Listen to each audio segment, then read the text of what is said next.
Fred Vasseur has just revealed something very important about Lewis Hamilton's radio message during the Spanish Grand Prix, and it changes everything. It's not just about one driver being upset or one race going badly. What he said gives us a deeper look into a much bigger problem between Hamilton and Ferrari, one that could affect their entire 2025 season. When Hamilton said on the team radio that it was the worst race he had ever experienced, many people assumed it was just frustration after a tough day. But now, Vasseur has come forward to say that from Ferrari's point of view, the car was not as bad as Hamilton made it sound.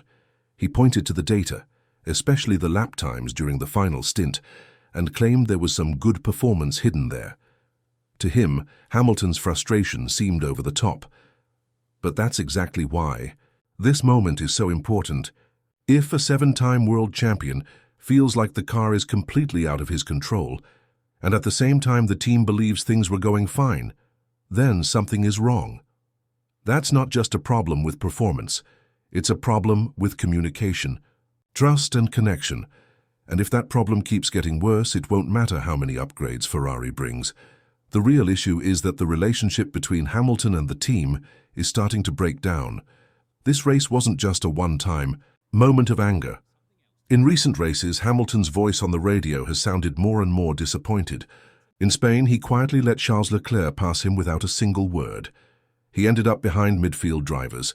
After penalties were applied, he finished 6th, but his face and his words told a different story. When asked if there were any positives, after the race, Hamilton simply said 0. That one word showed how he truly felt. And now, Vasseur's decision to downplay Hamilton's emotions makes things even worse. The story now isn't just about whether the car is fast enough, it's about whether this team still believes in the driver and whether the driver still believes in the team. Fred Vasseur's comments might have sounded calm and logical, but what they really do is expose the fact that Ferrari and Hamilton are no longer seeing things the same way. They are looking at the same race and drawing completely different conclusions. That's a dangerous place to be in Formula One. This isn't just about strategy mistakes or slow pit stops. It's about a deep misunderstanding between the people who are supposed to be working as one team. When Vasseur said the soft tyre stint showed good pace, he might have been right according to the numbers. But racing isn't just about data. Hamilton's experience inside the car felt like a disaster. He didn't just sound angry, he sounded defeated. It was like he spent the whole race fighting a machine that just didn't want to work with him. And while he struggled, the team seemed to be watching graphs and charts instead of paying attention to what their driver was feeling. This is the heart of the problem. Hamilton wasn't talking about numbers or small differences in performance. He was expressing real emotions. He was showing the pain of a driver who feels like everything is going wrong: strategy, setup, support, communication. This was a cry for help from someone who joined Ferrari to chase greatness, but now feels like the team isn't even listening to him. And when a team treats emotional reactions like they're just technical noise, something serious, is being missed. Formula One is not just about cars and technology. It's also about people, emotions, and relationships. When Lewis Hamilton says, "This car is undrivable," the answer shouldn't be a list of sector times. The right response is to ask him, what feels wrong? Where does the car behave differently than expected? What does he need to feel comfortable again? But instead of support, Hamilton seems to be getting silence or even disagreement. That sends a strong message to a driver, especially one like Hamilton, who left a top team like Mercedes because he believed Ferrari would give him something special. He didn't come to Ferrari just for the challenge. He came to be part of something historic, to wear the red suit and be the man who brought Ferrari back to the top. But now, 5 races into the season, not only is he struggling to find pace, he's also struggling to feel understood. He wants to feel like the team is there for him, listening to him, trusting him. But when all he gets in return are statistics and polite statements that don't match what he's going through, it creates a sense of distance. We can already see the signs. In Miami, Hamilton's radio messages had sarcasm. In Monaco, there was almost no connection, and in Spain, it was emptiness. When he got out of the car, there were no passionate comments or deep analysis, just a few short answers and then silence. 0. That was all he had to say. And now, Vasseur's response, calm but dismissive, might make things even worse. Because if Hamilton feels like his emotions are being ignored or judged, it can destroy his trust in the team. Ferrari are treating this as a problem with numbers and setups, but it's really a problem of belief. Hamilton's belief in the team is starting to fade. You can see it not only in how he talks to the media, but in how he interacts with his race engineer, in how he behaves during a race weekend. He is still showing up, still driving hard, but he no longer looks like someone who feels part of a strong team.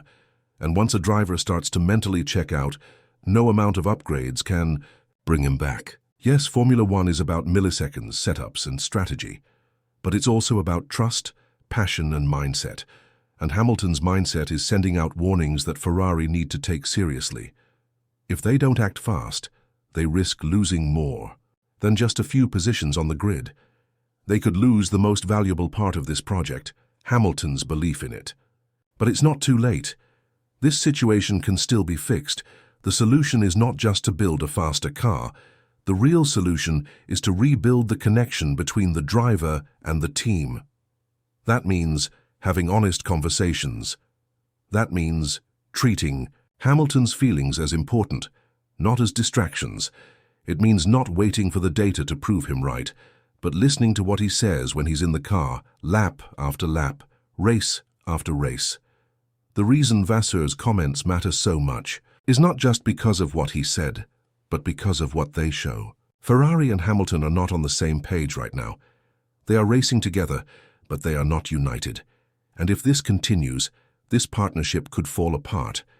Not in private, not quietly, but in full view of the world, with all the pressure and disappointment that comes with it. As the next race in Canada approaches, this is the key question. Can Ferrari fix the emotional connection with Hamilton in time? Or is it already too late? Has Hamilton already started counting how many races are left? Not in his season, but in his time with Ferrari. These are the questions that now hang over the team. Not just questions about tire wear, car balance, or upgrades, but questions about trust, unity, and belief. Ferrari is a team known for emotion, legacy, and passion. It has a long history of racing not just with speed, but with heart. But right now, the person who should be at the heart of this project, Hamilton, is feeling lost. He is sending out signals, on the radio, in interviews, in his body language. And instead of responding with support, Ferrari is giving him numbers and explanations. That's not what he needs. He needs to know that the team is with him, that they understand what he's going through, that they care about how he feels, not just what the telemetry says. This is no longer a problem with the car. This is a problem with how the team connects with the driver. This kind of emotional disconnection doesn't show up in lap times or qualifying results, but it spreads quietly. It shows up in how people look at each other in meetings, in how open drivers are in briefings, in how much energy a team brings to a race weekend. And right now the signs don't look good. If Ferrari want to stop this from getting worse, they have to stop managing the story and start listening to it. They have to understand that when a world champion like Hamilton says, something is wrong, he's not complaining, he's warning them. And if they keep ignoring those warnings, they will lose him. Not just as a driver, but as a believer in the project. Hamilton came to Ferrari dreaming of greatness. But greatness needs more than just potential. It needs unity. It needs connection. It needs belief. And right now all of those things are in danger. Not because of one bad result, but because of a growing feeling that Hamilton is speaking and nobody is really listening. This moment, right now, is a crossroads. Ferrari can continue down the path of polite press conferences and data-driven answers, or they can choose to truly stand with their driver, to hear what he's saying, to support him not just as a number on a timing sheet, but as the heart of the team, because if they don't, the real tragedy won't be losing a championship.